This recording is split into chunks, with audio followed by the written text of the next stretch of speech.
Today, I brought into Green Room Central Studios Tom Jacobs, also known as the Impact Pilot. He helps business owners drive more sales from stage by helping them find their impact story.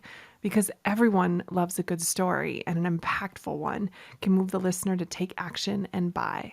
Tom, welcome to Green Room Central Studios. I'm so thrilled to have you here. Say hello to Linchpin Nation. Hey, everybody. Glad to be here. Thanks for having me, Sarah. Tom, tell me what your superpower is as it relates to events. Yeah, so I realized, I don't know how many years ago, when I first started doing events and started really doing events and selling from events, that my superpower is selling without feeling like it's selling at an event. So, how to kind of move from the presentation and where you're giving all the great information into the sales pitch. It used to completely get me off my game, but yeah, once I learned the process and practiced quite a bit, being able to easily move into the pitch area, so it doesn't even feel like a pitch to myself, and it certainly doesn't feel like that for the audience as well. So I'd say that's my little superpower. So tell me more a little bit about that, because I think that is the place where everyone can notice like almost a physical change in people when they shift from this is content time to this is the sale time. And so Yep. Explain a little bit more about the nuances of what's happening there. What happens to most people is exactly what you described. Okay, I go from content, now I'm going into sales. And when you approach it that way, then the salesperson or the speaker is approaching it that way, and the way that you feel is oftentimes is portrayed onto the audience as well. So they feel the same thing and feel that emotion, because a lot of times we'll get a little tense, like this is the important part. And a really funny story, I was in London and I love going to different events just to see how the speakers do things. And a friend and I went to go see The Wolf of Wall Street, Jordan Belfort, do his 3-hour talk on power of persuasion, I think was what he was selling. And it was basically a 3-hour sales pitch. And he did pretty well up until the pitch time. And I don't think maybe he'd never been in England before, and the audience is a little bit different than the US in terms of how you're able to pitch. But people started to get up and leave in droves. Like, as he was starting to pitch, he was like, wait, the best is yet to come. Like, why is everybody leaving? And I was like, oh, that was just a really bad crash and burn. I think he'd still made some money off of it, but it was awkward to see, just that from a really good professional, right? To see just that shift. And you could tell he was flustered when he went into the pitch, and the audience felt that, and they just took off because they knew what was coming. They're like, I'm not interested. And that's so true that like the audience feels what you're feeling. Like they rise or fall to the level of energy that you're bringing to the room. And if you're bringing this frenetic stress, oh my gosh, I'm so nervous to do what I'm going to do next energy, it impacts the sale.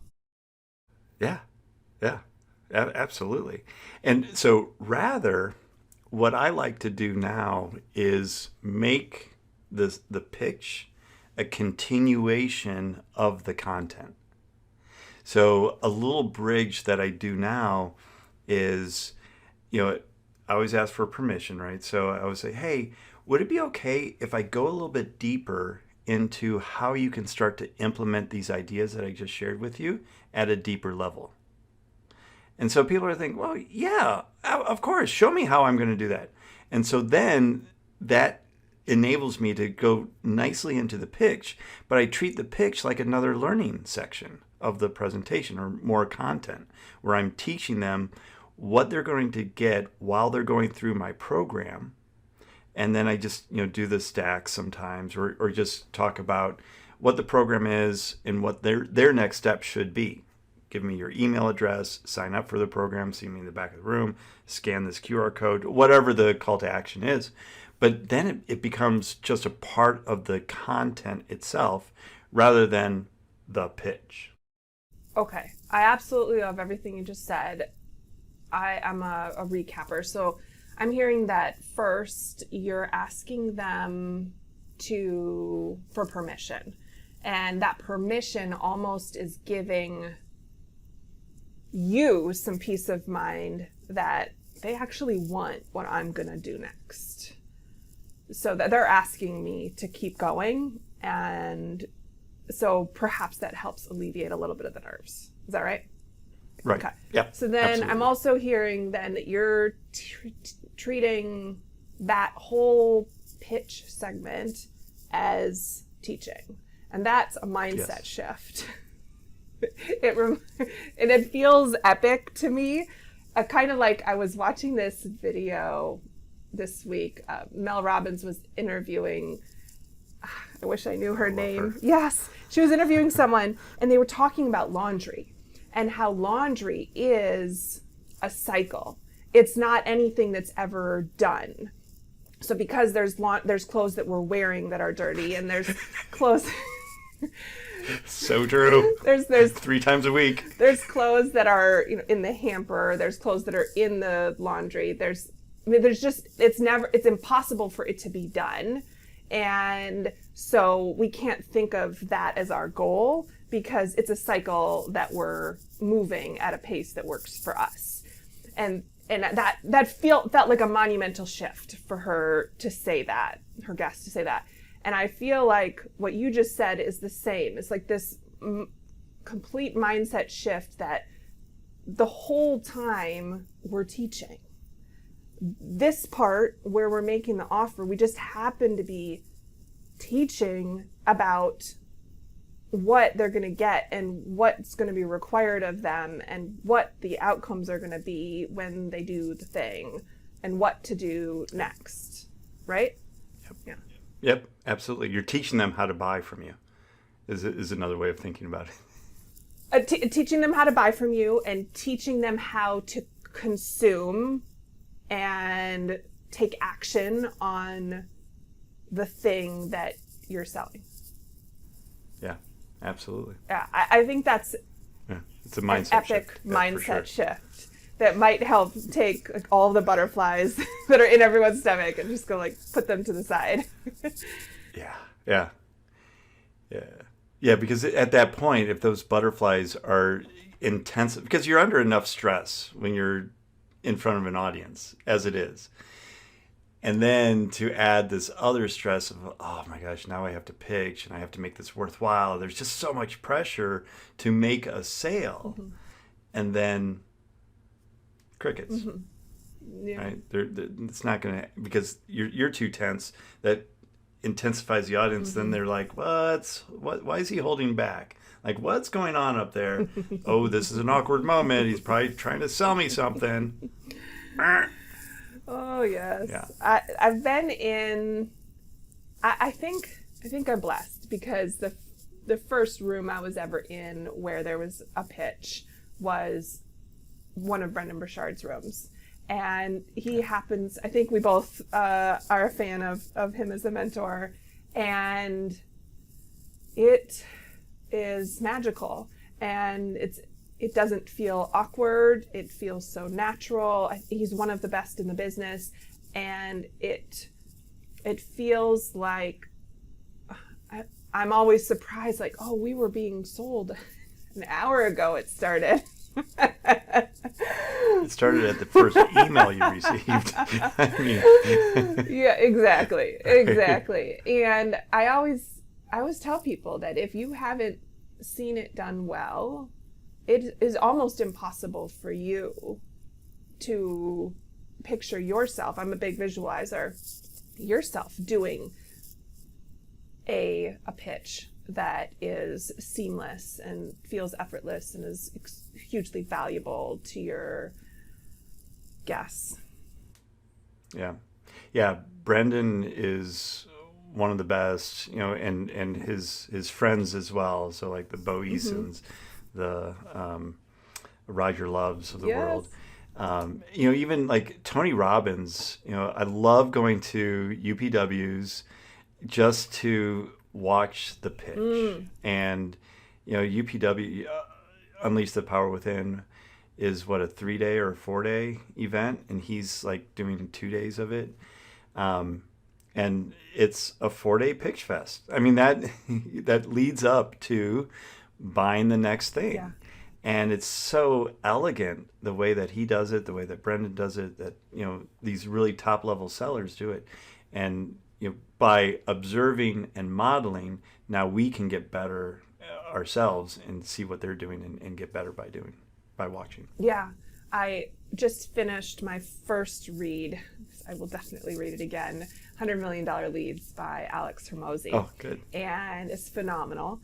And he calls out in there how important it is to watch and listen to commercials and to pitches and to the marketing because he almost treats it like a fun game to identify what pieces are where and what they're using as like whatever each of the pieces of a strong offer and where they're happening in the marketing. And so you're saying that you do that by when you go to events and you're a consumer of the pitches so that you can break down and understand what are they doing that's working and how can I model that and how can I teach that. I mean, absolutely. I even went to Lakewood Church, which is a mega church in Houston, with Joel Osteen. Oh, yeah. I was like, I feel like pastor. I've heard the name of that church, but I couldn't figure it out. And then you said Joel. Yeah, I'm familiar with Joel. Yeah, and he's a great speaker, regardless of religious or affiliations and things like that. But great speaker, and it's all built up for donations. And whether you like that or not, it's irrelevant. But the fact of the choreography of an event, it was, and again, that event, the church event, was just brilliantly done from the moment that you walk into the congregation. It's programmed, like everything. The smoke is there, the music starts low, it gradually increases, it's high energy, and he comes out, he's like, and then just readings and everything. It's so elegant in leading up to the ask for donations. And I was like, and those buckets were full when they went around too. It was amazing to watch. I've been following Sarah Jakes Roberts online, and I think that's her name. She just took over as pastor of her father's church, and it's mega. Like her event coming up, Women Evolve, I think it's called, is going to be in a sports stadium. There's going to be so many people there, and you just put an idea in my head. It's so important that we get out and see stuff and see how it's being modeled, or see how it's done well, so that we can go model it ourselves, and to not feel constrained by our niche or industry it's kind of like you think that there's only offers happening in this kind of space where people are selling digital products or masterminds or retreats or whatever, but it's actually happening in all over. Yeah. So smart. So talk to us a little bit about specific tactics that you teach that help people, like okay, let's take a show of hands who's ready to go learn more about how they could implement this in their life, like the asking permission piece.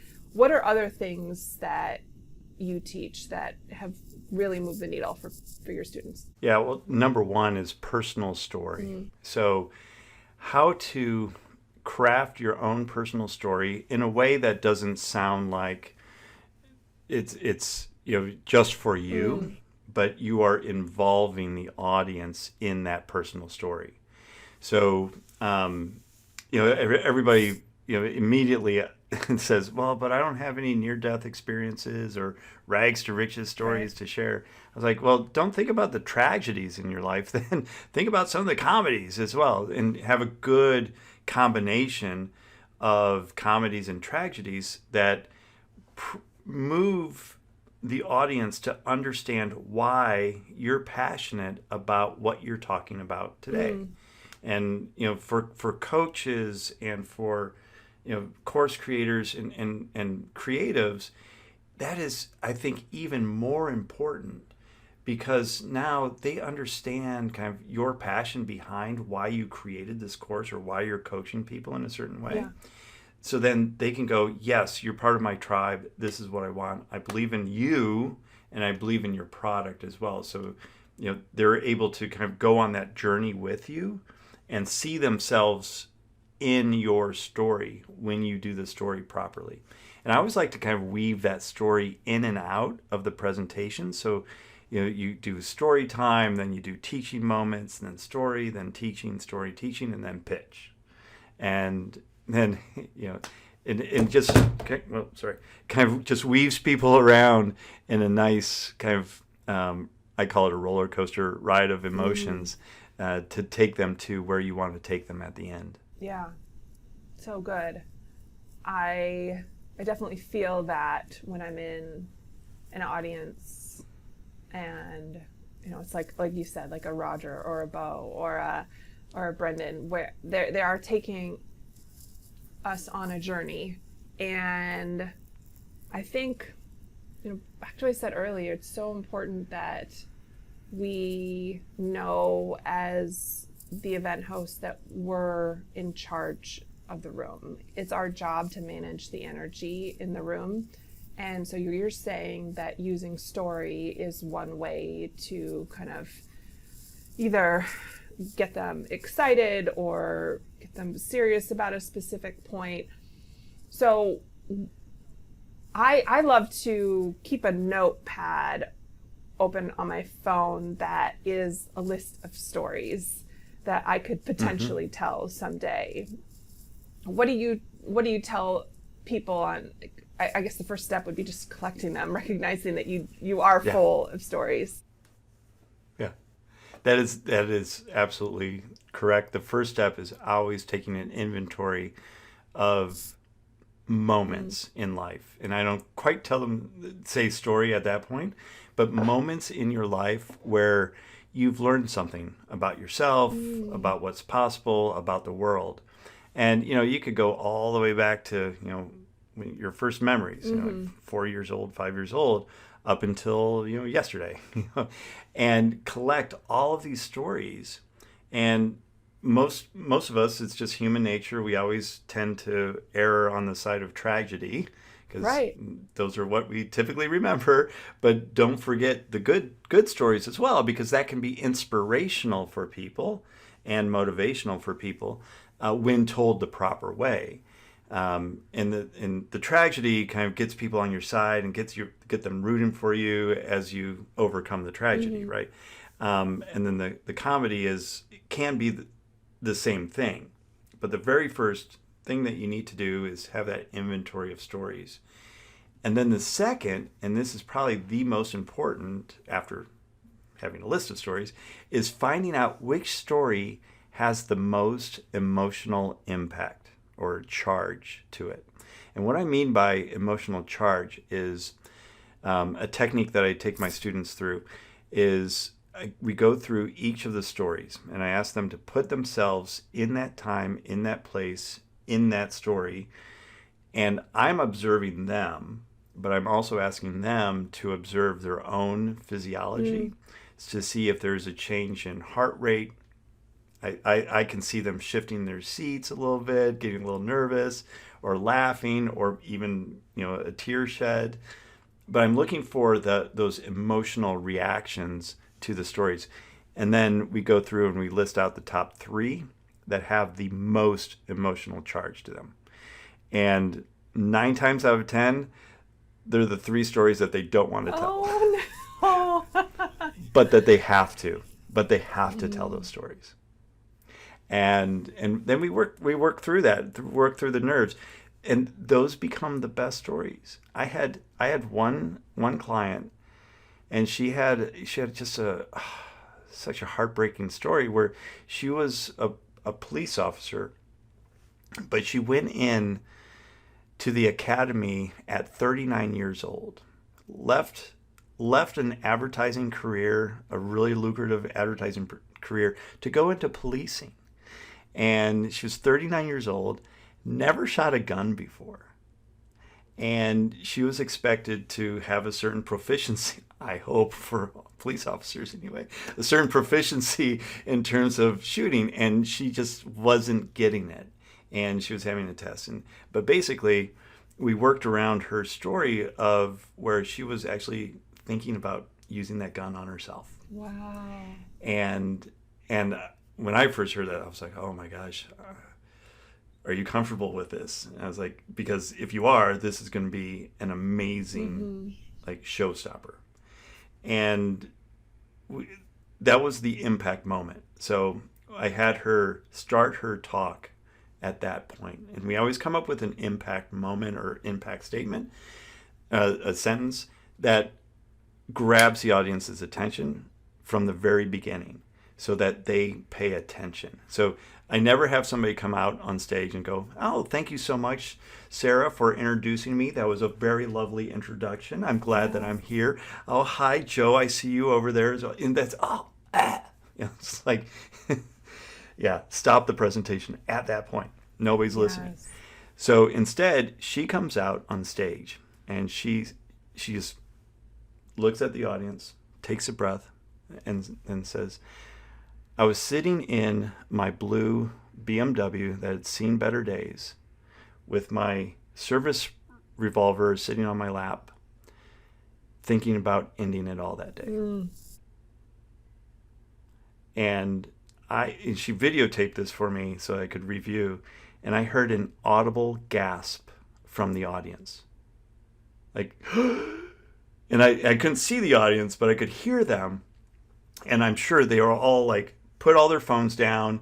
They were like on the edge of their chairs, leaning in, wanting to know the rest of the story. And it, like, that is how you grab an audience's attention. And again, it doesn't have to be a tragedy. It doesn't have to be a near life a suicide attempt or anything like that. You can always grab people's attention in many different ways. And that's the way to start the presentation. And then and then you just take them on a roller coaster ride from there, because you have them in the palm of your hand at that point. Wow. Oh, I love the permission you gave all of us not to be writing down fully fleshed out stories or even things that we think are stories. You said just write down, just start a log of moments of your life, and that feels like a weight is lifted off of my shoulders. That it seems like an easy way to get started and capturing moments in our life that could be worth retelling in an event situation as a way of managing the energy in the room and bringing people along on a journey through our whole presentation and up through the offer. That's so good.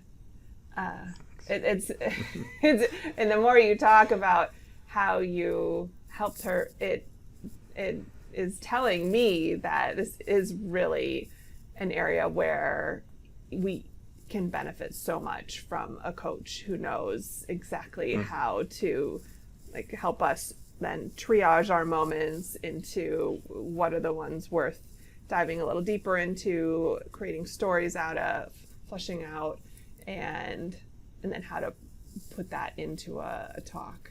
So good. Yeah, thanks. So if stories and bringing people on that emotional roller coaster, that journey, if you will, are really nice tool to have in our tool bag, what else is maybe something even simpler that we can do, like raise your hand if you're interested, asking for permission to keep going. What's something else you teach your students? Yeah, so like that's a really great example, the raise your hand.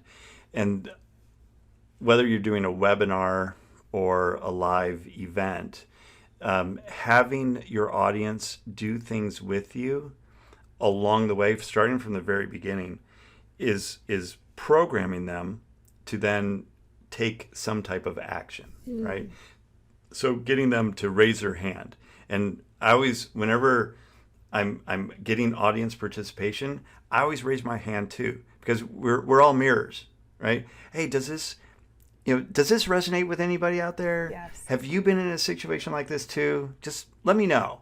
Right? And it's like Pavlov's dog, right? Yes. They start to drool when the bell rings. And so while you're doing that, now when you get to the pitch, they're already pre-programmed to kind of do things that you're asking. So go ahead and grab out that pen of yours. Okay, I got my pen. Okay, write down your name, your phone number, your email address. Now go ahead and tick that box that says, I want more information. Great. Now reach into your back pocket, grab out your credit card, and take those 16 numbers, and then just not quite like that. Right. But you get the idea that it just becomes this thing where it's Simon Says, right? I say this, you do this. It's pretty easy to program an audience if you do it from the very beginning and do it in a non-annoying way.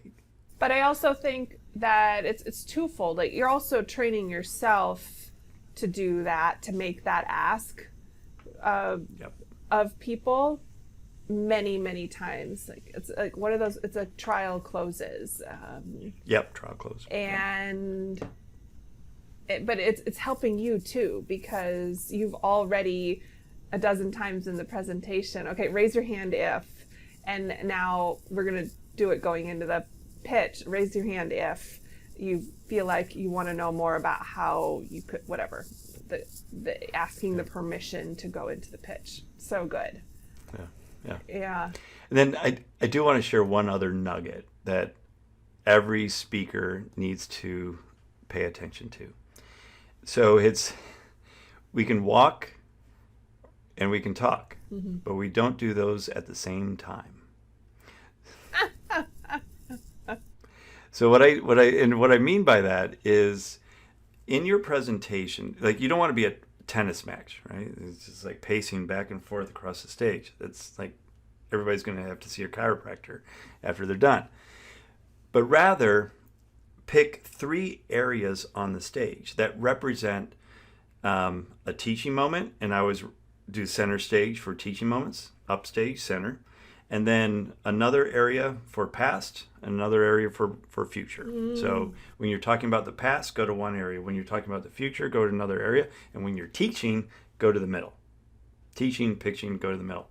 And then you use the natural pauses that are in your presentation to do the walking. And so, and this does a couple things. One, it allows you to have the power of the pause and power of silence in your presentation. And it doesn't seem awkward because you're walking during the pause. And it could be, a half a second, 2 or 3 steps. But just that pause enables your audience to catch up and do the processing in their brain of what you've already gone through. And so the natural times to move are, when you're talking about a story, you're in story time. When you're teaching, you go to teaching section.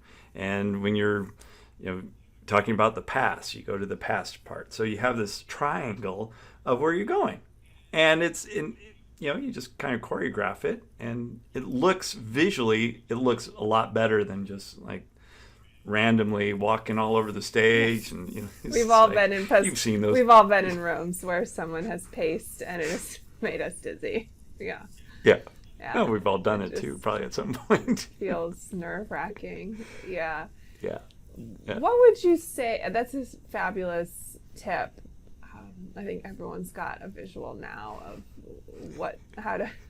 now it's just about practicing. Yeah.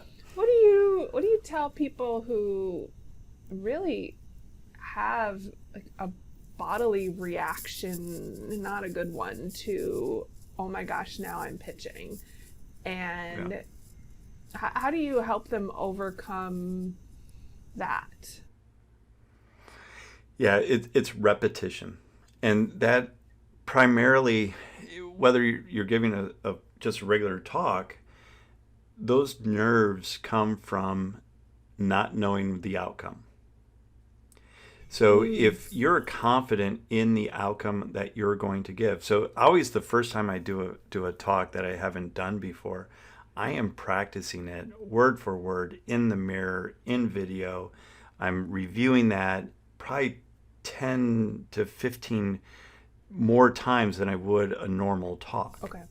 Because I want to be so fluid with that there's nothing tripping me up.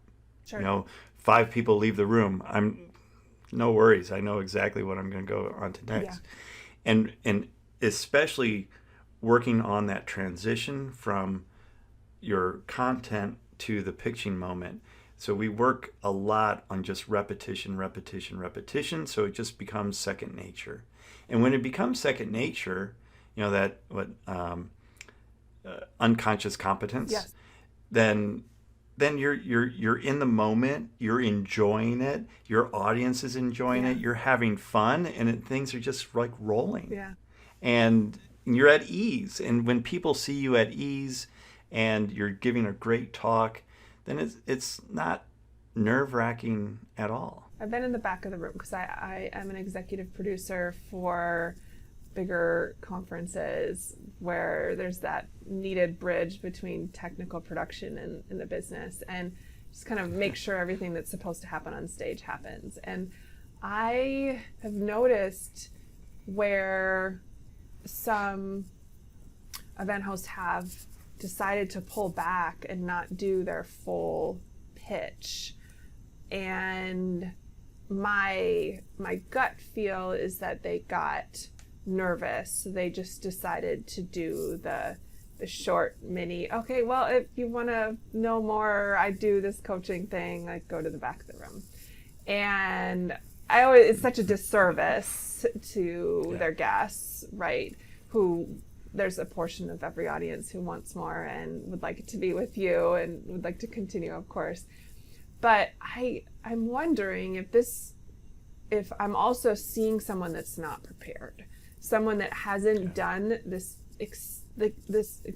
like a lot of repetition of the entire talk, especially this very important pitch part, and because they haven't done it so many times, it's very easy for them to be like, this feels like it might be a little hard to continue on for the next half hour. So I'm just going to make it easier on myself and do the easy version, which is, you all saw that in your pamphlet. If nothing. You want more. Yeah, exactly. To do nothing. Yeah. And then their sales were a reflection of that.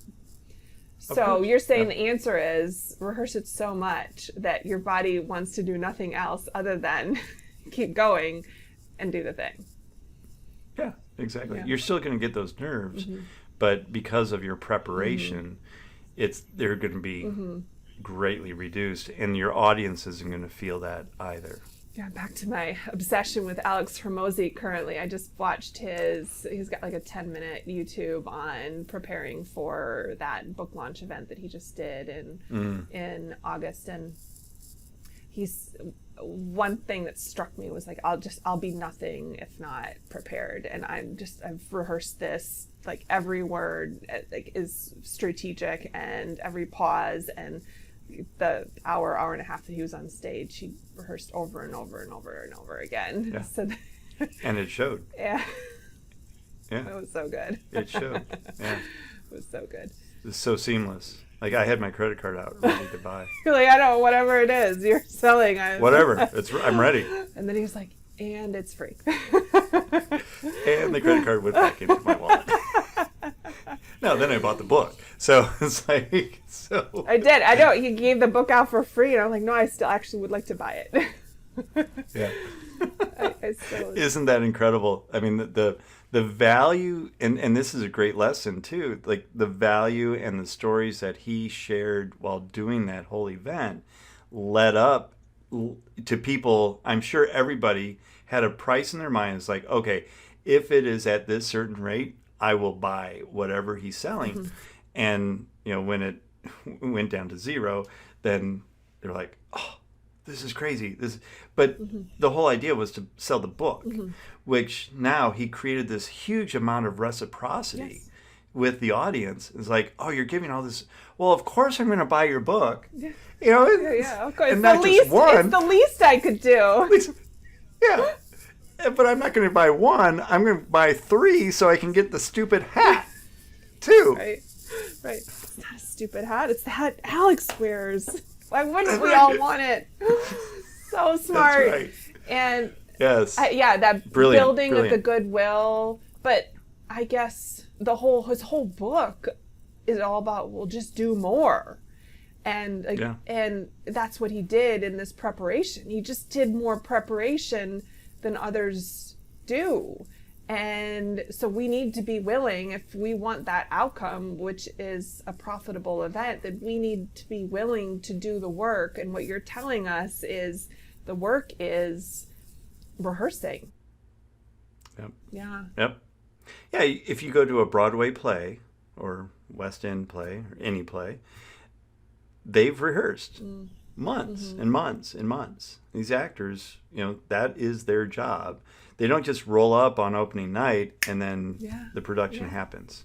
Doesn't happen. I was on vacation this summer where there's an outdoor theater, and in the middle of the woods, it's idyllic. And I was my kiddo's friends with a kid of the actors, and so we went to one of the shows, and then we were having like a play date the next day, and they're like, "Oh, could you watch our kid while we do rehearsal?" And I was thinking to myself, I'm like it's just the same show that you just did, and you've been doing it for weeks, and that was what was going through my head. Like, why would you spending like several hours during the day doing the rehearsal, and you did it last night, you're gonna do it again tonight.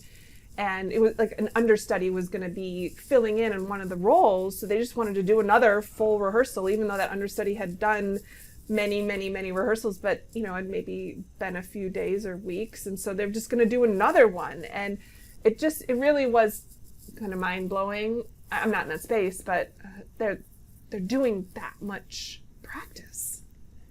Yeah. And I think we just underestimate that the people who are good are just good because that's who they are. It's not the case. No. They practice. They worked with a coach like you to fine tune the stories that they would tell at each moment, and where they would start the story, and like that stuff. I think, it's empowering as an entrepreneur to be like, oh yes, all I have to do is just like do the work and like hire a coach like you. But it's also like painful because like, oh my gosh, another thing that I have to like learn and get better at. But it's possible, and what you're telling us is we just have to like learn and do the work. So if that's the case, and if someone is like, okay, I'm loving what Tom is putting down today, how can they get a hold of you, and what do you help people with? Yeah, so best way to get a hold of me would be on the website, and actually have a free gift for your listeners as well. So they can go to Tom Jackobs, JACKOBS.com. So TOMJACKOBS.com /storybook. And that is how to put together their personal story. And when they download that, there'll be a training as well, where it's a live or a video of me going through with a client, rearranging her story to make it more dramatic. So they can download that, get the training as well, and that will get you on my list. So awesome. Then I'll email you. And the other is just going to the website, and I have all my social media channels on there as well, so they can look at me there. But generally, what I help people with, and who I help, are what I consider heart-centered salespeople. Okay. So, and what that means to me is people that are in an industry where they're helping people help themselves. So, personal development, health and wellness is really the biggest niche that I work in. And these are typically folks that are nurturers by nature and introvert. Many are introverted like myself, Yeah. and just don't want to sell because selling is icky, and just it's something that you do to somebody. Well, sales is not a verb, so don't treat it as such. Um, Maybe it is a verb. I don't know. Anyway, it is not something that you do to somebody. It's something to help somebody do something more with their lives. Sales to me is you're a problem solver. Somebody has a problem. You're there to solve it for them if you can. If you can't, you refer them out to somebody else who can. But if you can help them, it's your duty and obligation to enroll them in your program. So that's so typically help people with their presentation, turning that into a performance so that they can get more profits in their business, and that's the 3P method. So good. I'm just a firm believer in getting good at what you teach people at, because my life was changed by getting in the room and being moved to buy the thing. And I can't underline enough how powerful that was for me and how grateful I am for life. And if I'd gotten in the room where someone sucked at it, it wouldn't have changed my life. So, for the better. Yep. And so I just think it's something Yep. that we all owe it to ourselves and our communities to get better at. And I'm grateful you're That's there. so well said. All right. Thank you. So thank you so much for joining me. I know it's late for you, because where are we talking to each other from? I am in Taiwan, And which is across off the coast of China. across the globe from where I'm at in Portland. So thank you so much for Yeah. joining me so late at No night. worries. And I've my thoroughly pleasure. enjoyed our conversation, and I'm so glad the universe made our paths cross, and I look forward to staying in touch. Thank you, Tom. Thank you, Sarah. Appreciate it.